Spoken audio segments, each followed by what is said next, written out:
UKLO 1 year masters. No IELTS required up to 5 years visa. High visa success rate. నమస్కారం అండి. ఆయుష్మతి తల్లి. లక్ష్మీదేవి గురించి మాట్లాడుతూ శ్రీచక్రం అనే మాటని మీరు మాట్లాడటం జరిగింది. దేవి. ఈ శ్రీచక్రం యొక్క విశిష్టత ఏమిటి అసలు చెప్పండి. ముందు శ్రీచక్రంలో వర్ణన గురించి ఆ మంత్రం ఏం చెప్తుందంటే, అమ్మవారి ప్రార్థన శ్లోకాలు చాలా ఉంటాయి. మహాపద్మవరాందస్తే కారణానంద విగ్రహే సర్వభూతహితే మాత ఏహ్యేహి పరమేశ్వరీం శ్రీచక్ర మధ్యదేవీం ఆవాహితో భవ స్థాపితో భవ సన్నిరుద్రో భవ అవకుంఠితో భవ సుప్రసన్నో భవ వరదో భవ దేవీ స్థిరాసనం కురు దేవి షట్చతురశ్రీ వృత్రత్రయ షోడశీదళ అష్టదళ మనుకోణ బహిర్దశాంతర్దశార వసుకోణ త్రికోణ బింధాత్మకం శ్రీచక్రం ధాత్వా అని దాని వర్ణన. అంటే ఇక్కడ ముందు మహాపద్మవరాంతస్తే, మహాపద్మవనం అనేటువంటి పద్మవనంలో పద్మాలంటే చక్కగా తామరపు, మహాపద్మవనాంతస్తే కారణానంద విగ్రహే, కారణం లేక ఆనందం రాదు కదా. అంటే మీరు నవ్వాలి, ఒక కారణం ఉండాలి, ఏడవాలి ఒక కారణం ఉండాలి. సో ఆనందం కలగడానికి కారణం ఏమిటి? కారణానంద హస్తే. హస్తే అంటే చేతిలో కారణం కలిగించేటువంటిది. అంటే అభయం ఇవ్వబోయే ముందు అమ్మవారికి ఆనందం కలుగుతుంది. ఎప్పుడు ఆనందం కలుగుతుంది? ఇప్పుడు మీరు నాకు సపోజ్ నన్ను ఒక జ్యోతిష్కుడుగా ఎవరో వచ్చి కలిశారు, వచ్చి కలిసి జాతకం చెప్పించుకుంటారు. సో వచ్చిన వాళ్ళకి నేనేదో ఒక 5 నిమిషాల్లో ఈ దోషాలు ఉన్నాయి చేసేసుకోండి అని చెప్పేసి నా ఫీజు నాకు ఇచ్చేయండి అంటే వాడు ఏడుస్తూ ఇస్తాడు. యథార్థం ఏడుస్తూ ఇస్తారంటే ఆనందంగా ఇవ్వరు. నేను వారి సమస్యని చక్కగా విని వారు ఏం చెప్తున్నారో జాతకంలో అన్ని రకాల వారి యొక్క సమస్యల్ని క్లియర్గా విని నాకు తోచిన శాస్త్రపరమైనటువంటివి, అట్లాగే సమాజపరమైన లౌకికంగా కానీ ఉన్నటువంటి సమాజ వర్తమాన పరిస్థితుల్ని అన్నిటినీ క్లబ్ చేసుకొని ఒక మంచి పరిహార మార్గం చెప్పినప్పుడు గురువుగారు చాలా బాగా చెప్పారు, ఒక 1/2 అవర్ మాకు టైం ఇచ్చారు, తృప్తిగా మాట్లాడారు అని వాడు ఆనందంగా ఇస్తారు. సో అమ్మవారు కూడా మీరు చేసే పూజకి ఆమెకు ఆనందం కలగాలి కదా. పూజ అంటే మీరు ఏదో ఆమెకి పెద్ద ఏదో చేయవక్కర్లే. ప్రకృతిలో దొరుకుతున్నటువంటి తామర పువ్వులు, ప్రకృతిలో దొరుకుతున్నటువంటి పసుపు కుంకుమలు, అక్షతలు, వీటితో అమ్మవారి పాలు, ఆవు పాలు, ఇటువంటి వాటితో అమ్మవారిని పూజ చేస్తే సంతోషిస్తుంది. సర్వభూత హితే మాత. ఎవరామి? సర్వభూతములకు హితం కాని లక్ష్మీదేవి మీ దగ్గర ఉంటుంది, నా దగ్గర ఉంటుంది. సర్వభూతాలకు హితం అంటే మంచి చేసామే. చెత్త భుజం మీద వేసుకుపోయే వాడి దగ్గర కూడా లక్ష్మీదేవి ఉంటుంది. Got my point. వాడి దగ్గర డబ్బులు లేకపోతే వాడు ఎట్ట అన్నం తినగలుగుతాడు? సో కాబట్టి ఆమెకి సర్వభూతముల మీద హితమైనటువంటి భావనే ఉంది. అందరి హితం కోరుతుంది కాబట్టి లక్ష్మీదేవి. ఇక్కడ ఒక్క ప్రశ్న మీరు చెప్పేటప్పుడు ఈ సర్వభూతల హితము అన్నారు, మరి ఎందుకు లక్ష్మీదేవి కొంతమంది దగ్గర ఎక్కువ? అది కూడా ఉంది, చెప్తాను. కలియుగంలో లక్ష్మిని ఎంత నిగ్రహించే రాక్షస గుణం కలిగి ఉంటాడో వాడి దగ్గర ఉంటుంది, కానీ నిజలక్ష్మి కాదు.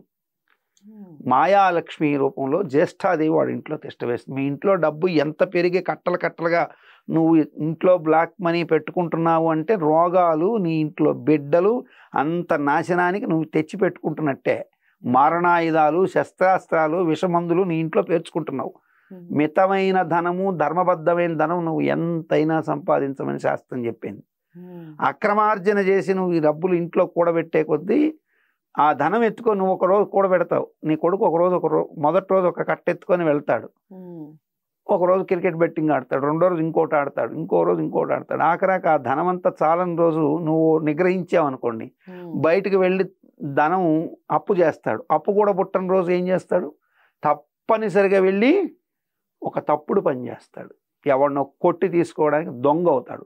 కోటీశ్వరుడు కొడుకు దొంగ అయిన చరిత్ర నా దగ్గర ఉంది. నేను చెప్పకూడదు వాళ్ళ వ్యక్తిగత హిస్టరీస్ చెప్పకూడదు, కానీ కోట్లకు ఆస్తిపరుడు వాడిని ఒకప్పుడు ప్యాంపరింగ్ చేసేసి వాడికి డబ్బు ఎట్టొస్తుందో తెలియక విచ్చలుడిగా ఉండడంతో వాడు ధనం ఎత్తుకోవి ఖర్చు పెట్టడం మరిగాడు. ఒక దశ వచ్చేసరికి వాడిని నిగ్రహించే పరిస్థితి నేను లేకపోయేసరికి నిగ్రహించాడు.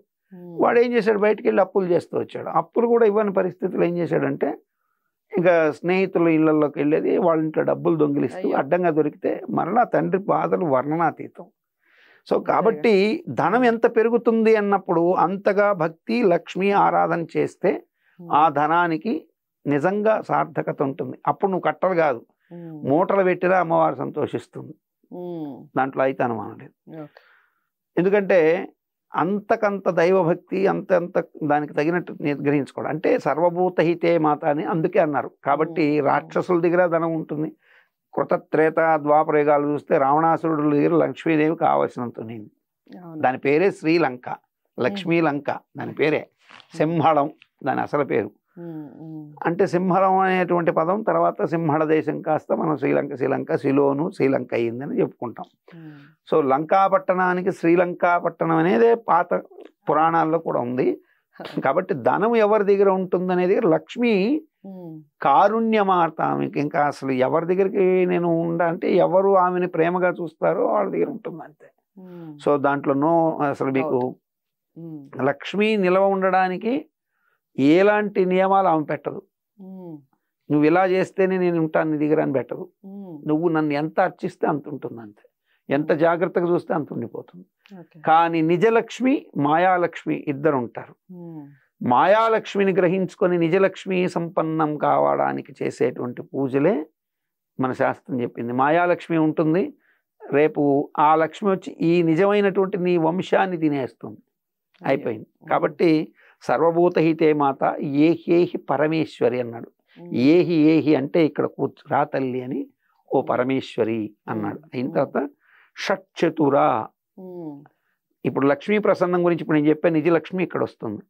షట్చతురా అంటే 6 చతురాలు ఉంటాయి. 6 చతురాలు ఏమిటి అంటే మనలోని అరిషడ్వర్గాలు, 6 ఋతువులు కూడా.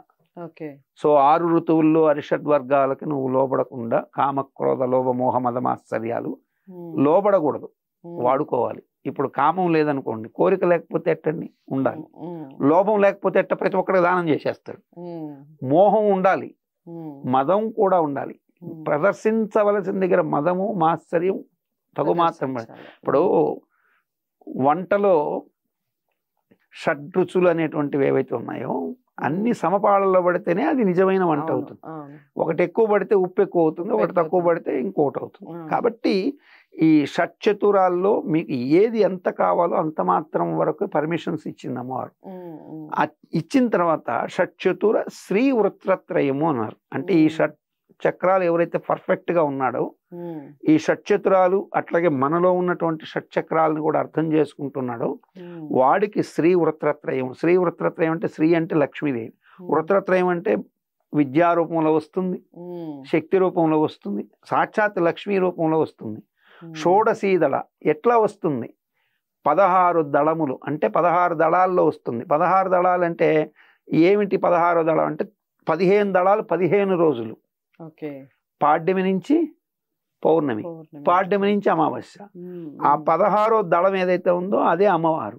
16 రోజులు ఆమె 15 చక్రాల్లో తను ఒక్కొక్క రోజు స్టెప్ బై స్టెప్ తరుగుతూ వస్తుంది. కాబట్టి కొన్ని కుటుంబాల్లో చూద్దామన్నా వాళ్ళ ఇంట్లో కష్టం అన్నదే కనపడదు. మీరు కావాలంటే నేను కొన్ని కుటుంబాలు ఇస్తాను చూడండి.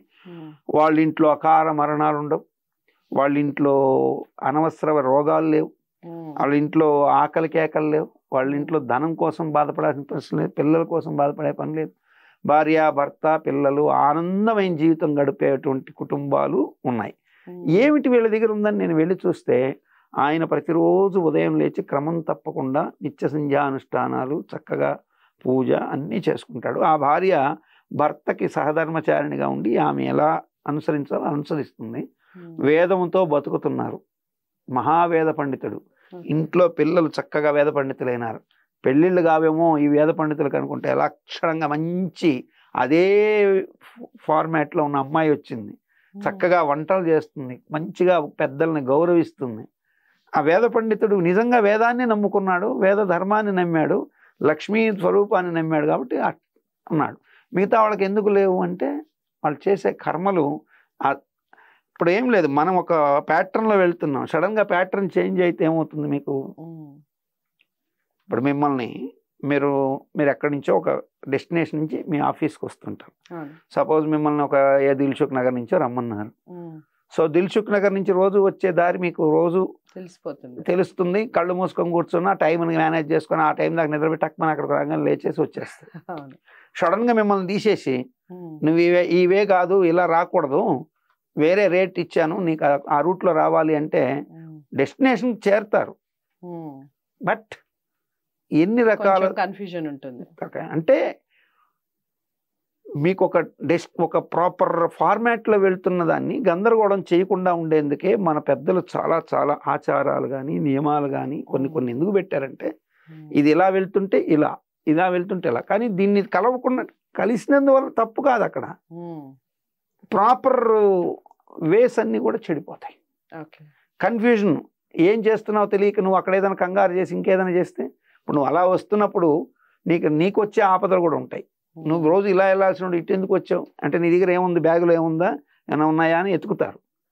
సో కొత్తగా అంటే ఈ దేశం కాకుండా సడన్గా మనం పాకిస్తాన్కి ఉన్నట్టుండి ఇక్కడ ఉండి నేను పాకిస్తాన్కి వెళ్తానండి అంటే నేను ఇట్లా ఉండి పాకిస్తాన్కి పోతే వాడు ఏమంటాడు, ముందు అసలు నువ్వు ఎందుకు వస్తున్నావు అంటే. ఇప్పుడు ఆ పాకిస్తాన్ నుంచి ఇండియాకి వచ్చేవాడి పరిస్థితి కూడా అదే. సడన్గా ఇండియాకి వస్తున్నాడంటే వాడు పాకిస్తాన్ నుంచి వస్తున్నాడంటే వాడిని స్క్రీన్ టెస్ట్లు, ఆ టెస్ట్లు, ఈ టెస్ట్లు అన్నీ చేస్తారు. ఎందుకంటే భద్రతాపరమైన. కాబట్టి ఇక్కడ శ్రీ వృత్రత్రయం అనే దగ్గర ఈ షట్చతురాలు, ఈ వృత్రత్రయంలో లక్ష్మీ శబ్దం అలా ఉంటుంది. షోడశీదళ అంటే అమ్మవారు కూడా అలాగే ఈ ప్రాపర్ డేట్స్లో మీకు అలా తిరుగుతూ వస్తే లక్ష్మీదేవి వస్తుంది. తర్వాత అష్టదళం. అష్టదళం అంటే అష్ట సంపదలు, అష్ట దరిద్రాలను తొలగిస్తుంది, అష్ట సంపదలను ఇస్తుంది, అష్ట సిద్ధుల్ని కలిగిస్తుంది. అష్టదళ. తర్వాత షట్చతుర శ్రీ వృత్రత్రయ షోడశీదళ అష్టదళ మనుకోణ అన్నాడు. మనువులు ఎంతమంది అంటే 7 మనువులు. అంటే నీకు 7 జన్మల కృత పుణ్యాన్ని కౌంట్ వేస్తారు. మళ్ళీ అక్కడ కూడా మళ్ళీ నేరుగా ఇచ్చేది సంపద. 7 జన్మల పర్యంతం 7 జన్మల పుణ్యం అంటారు. అటు 7 తరాలు, ఇటు 7 తరాలు అంటారు. సో 7 జన్మ, 7 అనేది కూడా అదే. 7 జన్మల్లో ఇతని యొక్క జన్మల్లోని ఔచిత్యము, ఇతని పుణ్యాన్ని కూడా క్యాలిక్యులేట్ చేసి 7 మనువుల దగ్గర లెక్క పెడతారు. మనుకోణ. బహిర్దశ. ఇప్పుడు ఇతను అంటే బయట మాట్లాడే మాట ఒకటి, లోపల ఒకటిగా ఉన్నాడు. బయటకు లక్ష్మీ పూజ చేస్తున్నట్టుగా పూజ చేస్తుంటా. కొంతమంది నేను పూజలు చేసేవాళ్ళని కూడా చూస్తుంటా. పూజ చేసేటప్పుడు ఈశ్వరుడి దగ్గర చక్కగా అక్కడ పెట్టి పూజ చేస్తుంటారు. అదేదో సినిమాలో కూడా భానుమతి రామకృష్ణ చెప్తుంది, పూజ చేస్తుంటుంది, రే గొడ్లం కట్టేసరిలేదు చూడండి రా అంటుంటుంది. సో ఇక్కడ కూడా పూజ చేసేవాడు కొంతమంది, రే నువ్వు ఆ వస్తువులు అక్కడ పెట్టు, ఈ వస్తువులు ఇక్కడ పెట్టుకునేటువంటి దగ్గర నుంచి. అంటే ఈ పూజలో మధ్యలో ఇవి అవసరమా? పూజ చేస్తున్నావు భగవంతుడి దగ్గర, లక్ష్మీ అష్టోత్తరం చేస్తున్నావు, ప్రకృత్యై నమః, వికృత్యై నమః, విద్యాయ నమః, సర్వభూతహిత ప్రదాయ నమః అని చేస్తున్నావు. ఎందుకు కళ్ళు మూసుకోమన్నారంటే ఈ ప్రపంచం చూస్తే నువ్వు డైవర్ట్ అవుతావు కాబట్టి కనీసం కళ్ళు మూసుకుంటే అమ్మవారి రూపం తలుచుకుంటూ చేస్తామని. కళ్ళు తెరుస్తూ దేవుడి పటాన్ని చూస్తే తప్పలేదు మనడ. కళ్ళు తెరిచి ఇలా పూజ చేస్తూ ఇలా డైవర్ట్ అవుతావు కాబట్టి ఇలా డైవర్ట్ అయినప్పుడు ఎవడో ఒకడు వస్తుంటాడు, రాకు అయి ముట్టుకోకు, ఇట్లాంటివన్నీ ఎందుకు వస్తాయి? చూడబట్టి. కాబట్టి ఈ డైవర్షన్ కాకుండా అంతఃకరణంలో కన్నా ముందు బయట ఎలా ఉన్నాడు, అంతర్దశార బహిర్దశ. అంతర్దశ అంతస్సులో అమ్మవారిని అర్చిస్తున్నాడా? అంతర్దశ బహిర్దశార వసుకోణం, వసువులు, అష్టవసువులు. ఇలా అయిన తర్వాత వీడికి అష్టవసువులు అంటే భూమి, వసురూపం అంటే ఈ భూమిలోని 8 దిక్కుల్లోంచి కూడా డైమండ్స్ అంటే మనం చెప్పే డైమండ్స్. ఆగ్నేయ నుంచి నీకు ఇవాళ కలిసి వస్తుంది జ్యోతిష్యంలో, ఇవాళ నీకు ఆగ్నేయ మూల నుంచి లక్ష్మి వస్తుందంటే ఎక్కడి నుంచి వస్తుంది? నీకు ఇక్కడ అమ్మవారు రాసి ఉంటే వస్తుంది ఆగ్నేయ నుంచి. సో ఇవాళ దక్షిణం నుంచి నీకు మరణం రాసిందంటే అమ్మవారు ఆగ్రహంలో ఉందని. సో నీకు ఆపద ఉంది, దక్షిణ పక్క వెళ్తే ఇవాళ వాహన గండం ఉంది. అవన్నీ జ్యోతిష్యం ఎలా చెప్తారంటే ఈ కర్మ శాస్త్రాన్ని అమ్మవారిని అనుసరించే జ్యోతిష్ శాస్త్రం కూడా. సో నవావరణలు కూడా, నవ అంటే 9 గ్రహాలు. నవ ఆవరణార్చన చేసిన వాడికి, శ్రీచక్రంలో నవావరణార్చన చేసిన వాడికి గ్రహాల బాధలు ఉండవు, గ్రహ బాధలు పోతాయి. సో ఇక్కడ ఇట్లా అష్టవసువులు అంటే భూమిలోని 8 దిక్కుల్లోంచి పైన ఊర్ధ్వ అధో పురుషాల్లోంచి కూడా నీ కష్టం రాకుండా అమ్మవారు కాపాడుతుంది శ్రీచక్రావర్చనలో. షట్చతుర శ్రీ వృత్రత్రయ షోడశీదళ అష్టదళ మనుకోణ బహిర్దశాంతర్దశార వసుకోణ త్రికోణ. ఈ త్రికోణం అనేది ఏమిటయ్యా అంటే అమ్మవారి యొక్క స్వరూపం. లక్ష్మి, పార్వతి, సరస్వతి. త్రికరణ శుద్ధిగా నువ్వు అమ్మవారు ఉన్నావని నమ్మితే, 3 శక్తులు ఉన్నారని నువ్వు నమ్మితే ఆటోమేటిక్గా నువ్వు చేరేది ఫైనల్ బిందు. ఉమ్. అంటే త్రికోణం తర్వాత లాస్ట్లో ఉండేది బిందు. ఆ బిందువే అమ్మవారు. ఆమె లక్ష్మి, ఆమె లలిత, ఆమె దుర్గా. సో శ్రీచక్రంలో ఏదో తెలియక మేరు పెట్టేసుకోండి, ఇంట్లో పెట్టుకోండి, శ్రీచక్రం పెట్టుకొని పూజ చేయండి అంటే ఈ పూజ చేసే విధానం తెలియనప్పుడు నువ్వు అది అక్కడ పెడితే ప్రయోజనం ఏంటి? అవును. సో కాబట్టి పూజా విధానం నీకు తెలుసుకోవాలి. శ్రీచక్రార్చన ఖచ్చితంగా తెలుసుకొని లక్ష్మీ ప్రధానంగాను, సరస్వతీ ప్రధానంగాను, పార్వతీ ప్రధానంగాను శ్రీచక్రావరణార్చన చేసినటువంటి వాళ్ళకి నిస్సంశయంగా అమ్మవారి అనుగ్రహంతో సకల సంపదలు వస్తాయి. అందుకనే శ్రీ విద్యాం పరిపూర్ణ మేరు శిఖరే బిందు త్రికోణే స్థితాం. అమ్మవారు ఎక్కడుందంటే శ్రీ విద్యాం. శ్రీ విద్య అంటే డబ్బులు ఇచ్చే విద్య. శ్రీ అంటే లక్ష్మి. లక్ష్మి అంటే మనం ఇట్లా డబ్బుల కింద చూడకూడదు. జ్ఞానము కూడా లక్ష్మే. జ్ఞానము లక్ష్మి. నీ యొక్క భౌతికమైనటువంటి అమ్మవారు ఇచ్చినటువంటి ముఖ వర్చస్సు ఏదైతే ఉందో అది కూడా లక్ష్మి. నా ముఖంలో వర్చస్సు, మీ ముఖంలో మంచి వర్చస్సు ఉందండి గురువుగారు అంటే వర్చస్సు ఊరికే ఇంట్లో కూర్చుంటే రాదు. అమ్మవారిని అర్చించి చక్కగా పూజ చేస్తేనే ఆ వర్చస్సు వస్తుంది. సో కాబట్టి శ్రీ విద్యాం పరిపూర్ణ మేరు శిఖరే, పరిపూర్ణమైనటువంటి ఆ మేరు శిఖరం మీద బిందు త్రికోణే స్థితాం కామాక్షిం కరుణా రసార్ణవమయీం. కామాక్షి అంటే కోరికలు తీర్చేటువంటి కళ్ళుని కలిగినటువంటిది, కామ్యమును తీర్చేటువంటి కరుణారసమైనటువంటి కన్నులు కలిగినటువంటిది. కామాక్షిం కరుణా రసార్ణవమయీం, కరుణనే వర్షించేటువంటి గుణం కలిగినటువంటి ఆమె. కామాక్షిం కరుణారసార్ణవమయీం కాంతాం చిన్మయ కామకోటి నిలయాం. కాంతాం అంటే ఆమె లక్ష్మీదేవి. చిన్మయ కామకు అంటే చిన్మయ అంటే నవ్వు ముఖం కలిగినటువంటి కామకోటి నిలయాం. మనుషుల కోరికలన్నీ కలిపితే కామకోటి. కామం అంటే కామం కాదు, కామం అంటే కోరిక. చాలా మంది తెలియక కొంతమంది ఉంటారు, ఈ సగం సగం చదువుకున్నటువంటి కొంతమంది అజ్ఞానులు. ధర్మం తప్పిన వాడిని ఏమంటారు? ఈడు అధర్మపరుడు అంటారు. అర్థం దగ్గర అంటే ధర్మం తర్వాత అర్థం దగ్గర తప్పిన వాడిని ఏమంటారు? ఈడు అంటే డబ్బు దగ్గర వాడు మరీ పీనాసి ఉంటే ఇంత పీనాసి వాడురా, డబ్బులు ఎంతసేపు పోగు చేసుకుంటారంట. మోక్ష మార్గంలో తప్పిన వాడిని ఏమంటారంటే భగవంతుడిని నమ్మని వాడిని వీడొత్త నాస్తికుడు రా, వీడొత్త దేవుడు ద్రోహిరా అంటారు. కానీ కామ్యం ఏదో తెలుసుకోకుండా నిజమైన కామ్యాన్ని మర్చిపోయి పిచ్చి పిచ్చిగా తిరిగేవాడిని తిరుగుబోతూ వదరబోతూ ఈడంత ఇంకా చెప్పాలంటే చిత్తకార్తె కుక్క అని కూడా అంటారు.